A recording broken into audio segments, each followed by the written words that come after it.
Well, hello. I got my fastball today. 13-2 loss last night. I got my guys with me, Oscar and Jeff. It is Phillies Fastball. And, of course, coming off a Phillies loss 13-2, we're going to jump right into everything that happened in an ugly game last night. Right from the start, guys, I don't even know where you begin. Do you start with another night where the bats are lifeless, or where they were down in a hole? Sorry, Allison Chains, down in a hole right off the bat there with Taijuan Walker, who, last night after the game, Rob Thompson, who got ejected from the game, said, I thought he had good stuff last night. Well, it was 4-0 in early on. That was a disaster of a game, everybody.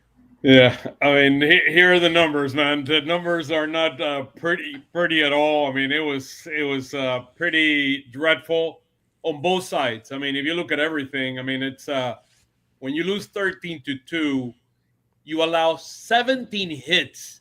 I mean, he came in the middle of the plate. I mean, and it was like batting practice. Even though none of the hits were really hit hard, but they made contact. I mean, and that's one thing. There's a big difference between a team that can make contact and a team that doesn't make contact. And when you make contact, anything could happen. I mean, when you have so much chase rate and you have so many strikeouts, I mean, that's what happens. So, I mean, like, Taijuan was in the middle of play, Jeff. Yeah, I'll tell you what, Oscar. I didn't like the start Taijuan Walker had, but I thought this game changed when he got that ground ball hit the second, and then Mundo Sosa had a bad throw home. And if he just goes to first, maybe they lose the game, but it's not as bad, right? I feel like everything snowballed after that. The only positive I can take out of this game is Tim Mesa throwing 2 shutout innings when the game was out of hand. Yep. I mean, we were before we woke up. I mean, we were 7-0 in the third inning. I mean, it's like it was bad. Well, you mentioned, it's 10 hits, 4 2/3. Walker's getting a little bit of credit for kind of hanging in the game and just kind of giving them a little bit more there. But you're right, Oscar, I love your point. Washington, they didn't hit hard. They just put the ball in play. And the Phillies, they got this philosophy. You got to slug. There's just no manufacturing. And you saw the lineup. I mean, I tweeted it out after the game last night, but you have it up on the screen. 1 for 5, 0 for 3 with 2 strikeouts, 0 for 5 with a strikeout, Bohm 0 for 4. I mean, collectively, you were 1 for 17 with 7 strikeouts from the top of the lineup there. Your top 4 for the 4th straight game is giving you absolutely nothing. Yeah, and we were 0 for 11 with runners in scoring position. We left 10 runners on base. Look, I told you yesterday, I've been saying it for a number of years, the way this lineup is structured, you depend too much on the long ball. I mean, our only 2 runs, Marchand. I mean, the ninth hitter on this team, I mean, he's the one that got a home run. That's the only way we were able to score runs. I mean, this team does not hit. I mean, the only game we won, we hit 2 home runs, and we won 5-2, 5-3 that first game. But, I mean, other than that, if this team doesn't hit home runs, it's in trouble. Well, here's the other issue, too. You're down 2-0, 3-0, 4-0 before you even blink half the time, and they got off to a slow start again. And, I'm glad you mentioned Marchand Oscar at the bottom of the lineup. Look at the bottom of the line. Otto Kemp had 1 hit, but really he could have had 2. He had a nice hit midway through the game that went to right field. I thought he was Brandon Marsh, 2 hits again. And look, we could question the center field play all we want. Justin Crawford probably makes a play or 2 out there that Brandon Marsh doesn't make. But if you're looking at run production or anything from the bottom of the lineup, you're getting it. Yeah. Yeah, well, and, you talk about the fact that sloppy defense last night, you're down 4-0, and here's a team that I feel like is already feeling the pressure. Like, this is a team that knows that everybody thinks we're running it back. We're bringing the same team back. We haven't made any changes to it, and now you lose 2 out of 3 in your first series, guys, and now you're down 4-0 in the very next – before you blink and get the bat, you're down 4-0. That makes the bat a little tighter that you're trying to score all 4 of those runs back right away. And I think that's the result of all these guys struggling is because they're down 4-0 right off the bat. And the tension of, all right, now they're down 5-0, then 6-7-0. And all those at-bats just get magnified, and the tension of this team being down that quickly, I think is what you're seeing at the plate, where they just have no consistency at the plate because they're trying to get it all back in one at-bat. And we spoke in the beginning, and we speak it again. I mean, the importance of making contact. I mean, look, 2 strikeouts by Turner, Schwarber with 2 strikeouts, Harper with 1. I mean, look, those what happens when you have those runners on base. If you don't make contact, you cannot either advance them or bring them home, and it's a problem. And the other thing yesterday, and I think Tim Kelly brought it with on Patterson. I mean, the defense by Brandon March in center field. I mean, there were a couple of balls there that dropped. I mean, that Crawford with his speed, he could have gotten a lot closer to making catches there. So why are we? I mean, look, I know Crawford. I mean, in the beginning, it's been 3 games for him. Has been a little bit up and down with him in terms of his at-bats. Look, that's the reality. Patience. We're going to call patience with both. I mean, Crawford and Painter. We need to have patience. I mean, when you look at Taijuan Walker, I'm not going to be as patient with him. I mean, and the reality, man, we know. I mean, we've been. I mean, Taijuan. It's a 5th starter. It's not even a 5th starter. It's like a backup starter at best. I mean, that's who Taijuan Walker is. I mean, that meatball in the middle of the plate, that 91 miles an hour that he throws right now, between 89 and 91 miles an hour, it's like batting practice to a lot of his hitters. So that's a problem. Well, we have to play this game too, guys. Who's available in this bullpen tonight? Look at all the guys that threw last night. Bowen gave up 2 runs. Mesa pitched 2 innings. He won't be available. Alvarado, who knows if he's available? He could barely get an out.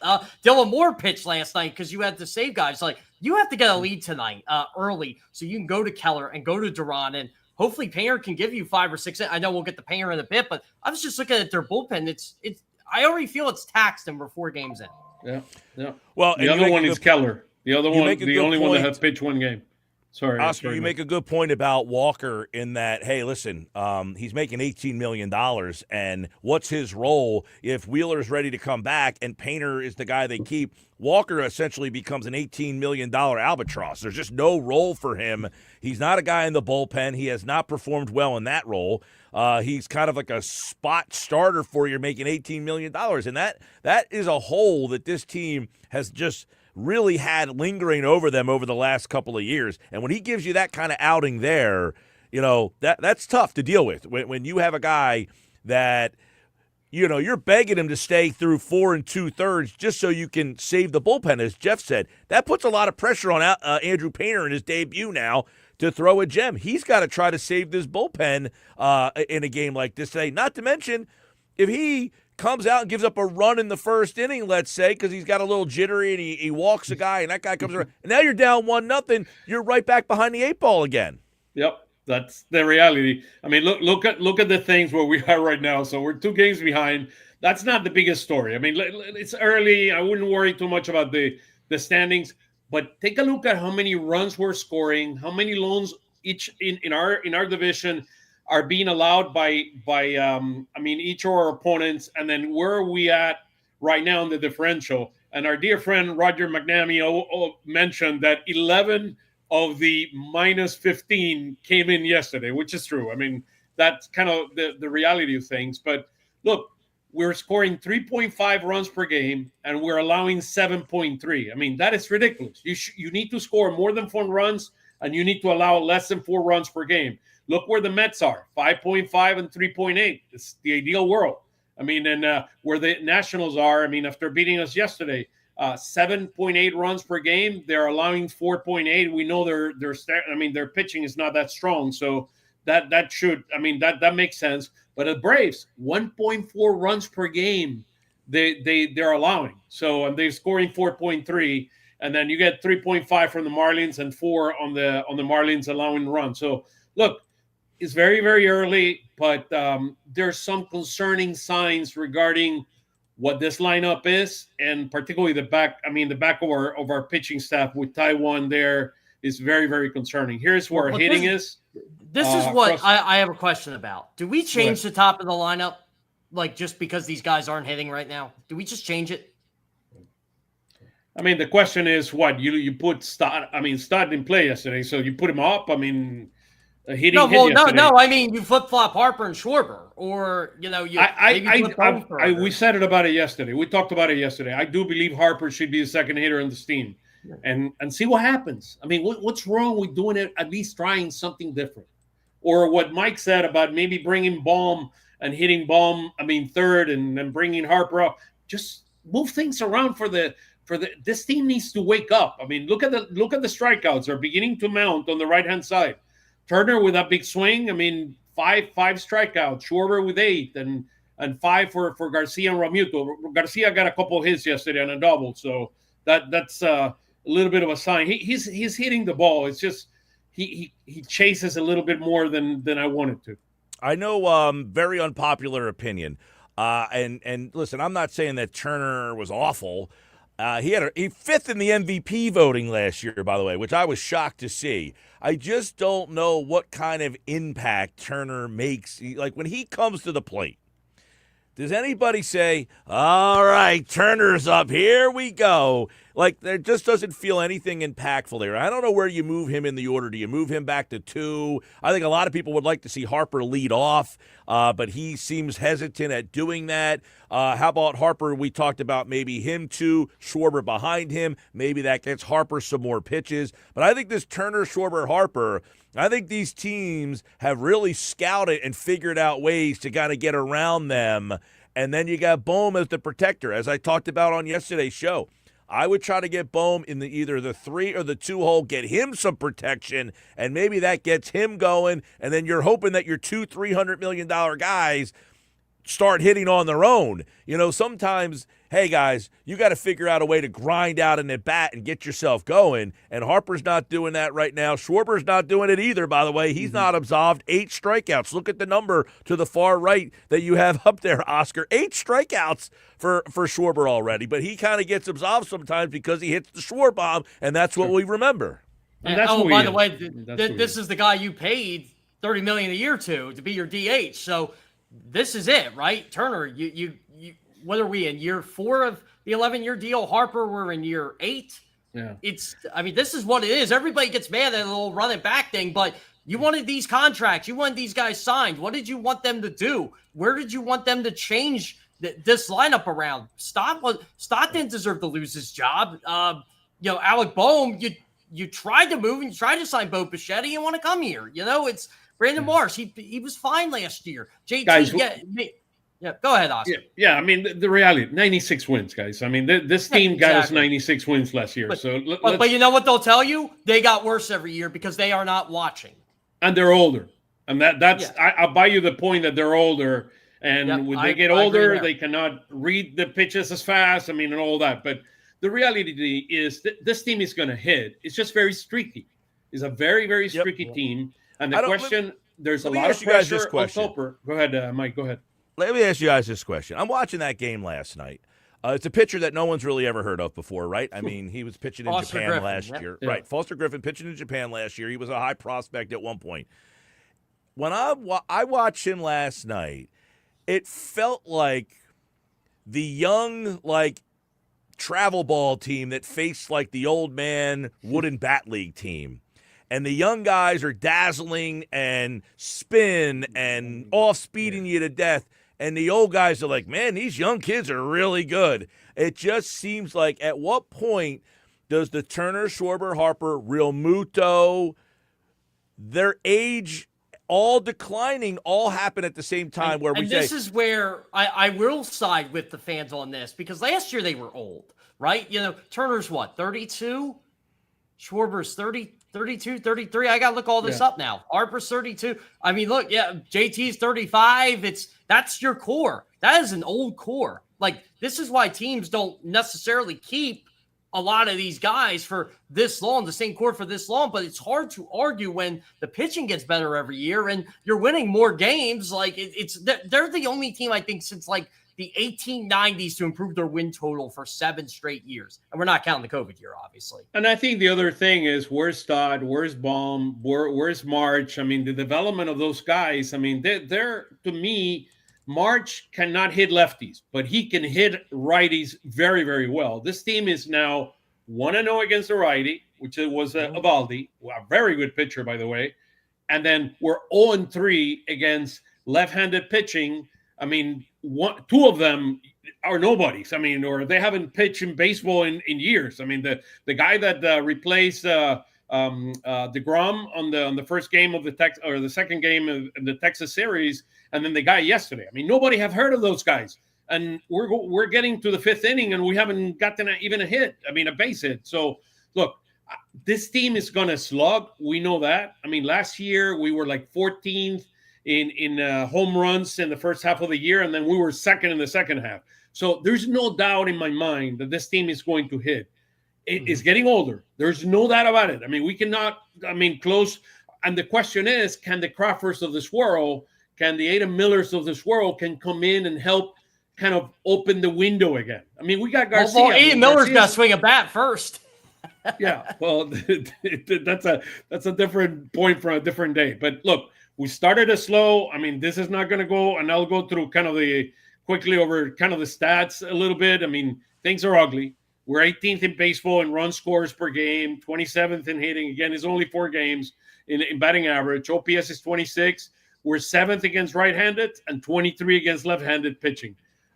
Chase rate improved from yesterday. We're 19th both in chase rate and whiff. And then we're 20th in strikeout and 15th in base on balls. So look, it's early. We're struggling offensively and pitching. And our pitching is not even, better.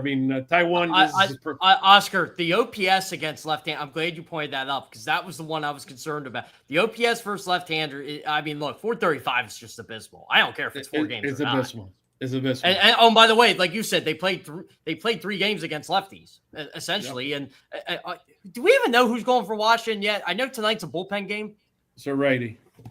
Yeah, okay. Well, maybe they'll hit. Yeah, tonight. I thought it was Littell. I thought so. That was the plan. That Littell was going to be the first guy coming out, but they changed it. So maybe they want to do it. It's a lefty. It's a lefty. Cool. That's what they're doing. They're doing it. I thought he was going to be Littell, but it's going to be Pauling. Pauling is going to be it's a left-handed. Hey, bullpen. We're going to get a diet of bullpen of lefties throughout this entire season. Guarantee you that. Yeah. By the way, 5 for 33 with runners in scoring position. And I guess the question is, you get a lot of those at bats from your top of the order guys because your bottom of the order guys have gotten on base. They've done a good job. So that 5 for 33, it's not like Trey Turner's getting stranded or Schwarber's getting stranded or Harper's getting stranded.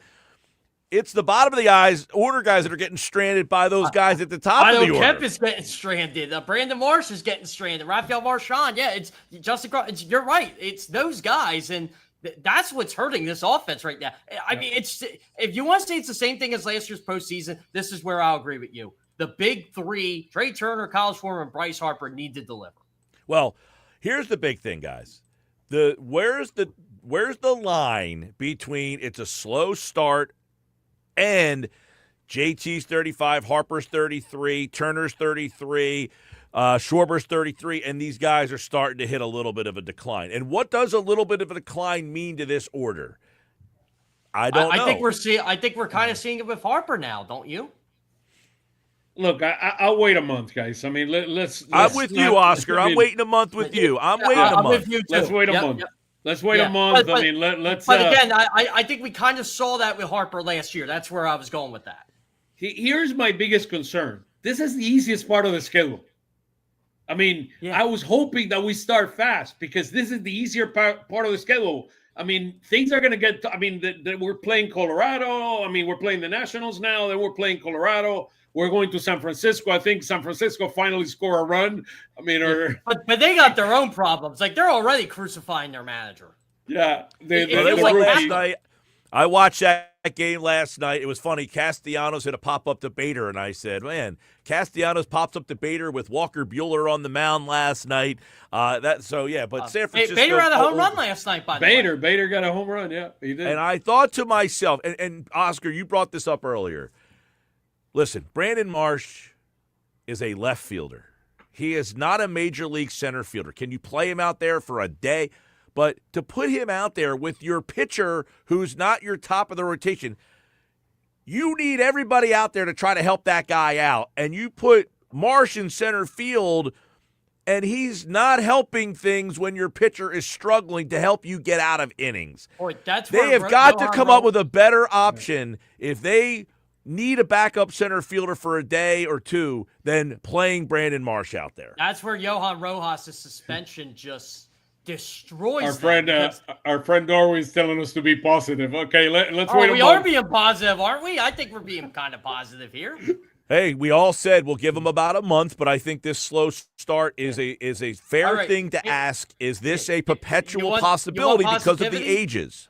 Yeah, you want positivity? The 09 team not the 09 team, the 19 team that everybody loved when Harper came started 4-0 and they're going to win the World Series. Harper and JT and those guys, when they all came here, yeah, you know where they finished? 81-81. So that's why I don't take too much stock in the fourth. No, and listen, I will say last night, obviously, Rob got fired. Not fired. Boy, you were really pushing the Rob Thompson getting fired today. Twice. You said it twice, Mike, already. Right. Unbelievable, man. Unbelievable. Rob got ejected in the game last night.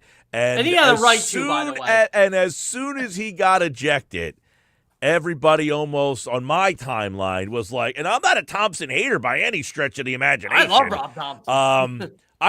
I've always said this about major league managers, especially during the regular season.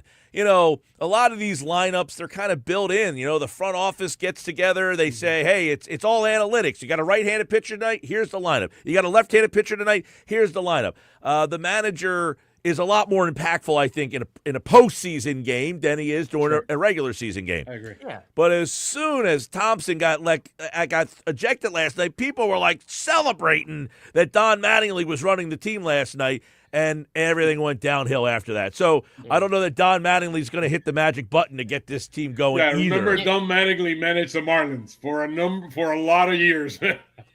Yeah. Well, he managed the Dodgers too. He has a losing record in the postseason. That's the guy you want, right? That's the guy. No, absolutely not. Again, watch 30 teams, not one team. Yeah. So I mean, look, the reality: we're on a hitting slump. We're on a pitching slump. Take a look at our starting pitching ERA, 28th in baseball. Look, if we're anywhere here, we can just have a nice summer vacation with a 6.23 ERA by starting pitching. I mean, that's just. Phillies Fastball will be the most negative show you've ever heard. No, the nicest show. Come on, it's the nicest show. All right. If there's one stat, I know we need to move to Andrew Painter right now, but if there's one stat you have to follow the entire year, is the ERA or starting pitching. According to that number there is how our season is going to go. Guarantee you of that. So, absolutely. Most important one. Go for it, Mike. I was going to say, let's look at tonight because I want to get everybody's thoughts on Painter. I've been very bullish on Painter. I think we're looking at a kid who's going to have an eye-popping season to where I hope anyway that they're going to have a major decision to make come playoff time on what to do with this guy. Is he going to be one of your top three? And if he's not one of your top 3 or 4, I don't know does he pitch in the bullpen come playoff time, but I think Painter's going to make a very tough decision. So I am very bullish on Painter, who's obviously been a top prospect, but if you look at his numbers, last year at AAA, they were not very good, and I think that's what has tapered the expectations for some. But I'm here on Phillies Fastball today, guys, saying I think Painter will have a very good season.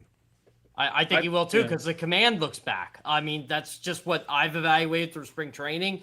And again, I think he needs to get through the night, especially the first inning or two or the first time through the lineup, kind of get the nerves out of his way. Because look, this is the most hyped debut for a Phillies pitching prospect since probably Aaron Nola. Wouldn't we agree? Yeah, I agree. I agree 100% with that. Look, I think Painter is going to have a good season. I think we need to be patient with him. We know the talent is there. It's just a matter. Remember, this guy needs to get his feet wet. I mean, this is not easy. I mean, his profile. Look at the grades. A fastball of 70 on an 80 scale is a tremendous. He has one of the best. He's going to have one of the best fastballs in our staff. I mean, look at the slider. Tremendous slider. His control, his command is going to be the key in the beginning of the year. He needs to be able to move the ball around. So. I just need us to be patient with this guy.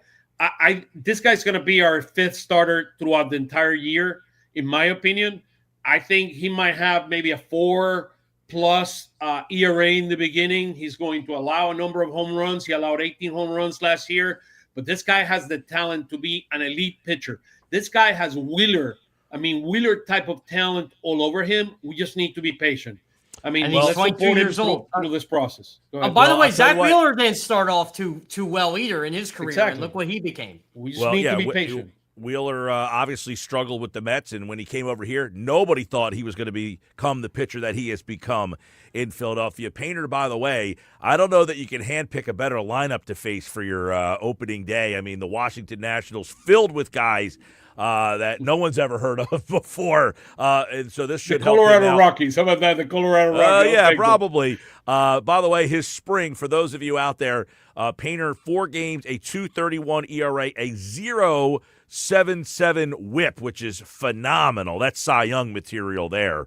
And I think the big number there, in 11 innings, he did have the 8 strikeouts, but just the 2 walks. So command was his issue last year. He had 46 walks last year in 116 innings, but we'll see. 1.5 WHIP last year. That was a big downfall for Andrew Painter. So the Phils take on the Nationals tonight, coming off a 13-2 loss. Kind of feels like a game they need early. Like, well, dropping to 1-4 at home, by the way. A 6-game home streak to start the season, going 1-4 to kick things off. Not the way you want to start their season. This is a team that had a 650 win percentage at home last year. Yeah, I think you got to win this one tonight. Yeah, and particularly, I mean, look at his command. Look at where, I mean, one thing that I always, when I look at pitchers, and particularly somebody young like Painter, take a look where the mid of Ramuto is and how he hits the zone. I mean, it's going to be very, very important that he hits the zone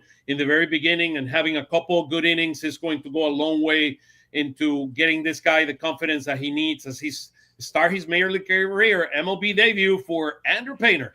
That is tonight. Jeff Kerr, Oscar Budejen right there. Of course, we're back tomorrow with another edition of Phillies Fastball. We'll recap this one and get you ready for the Wednesday matchup where we'll turn the rotation back to Christopher Sanchez. We'll be all over that every day at noon right here on all the social media platforms. Make sure you like and share and subscribe to everything out there for Phillies Fastball. For Oscar and Jeff, I'm Mike Gill. We'll talk to you tomorrow at noon.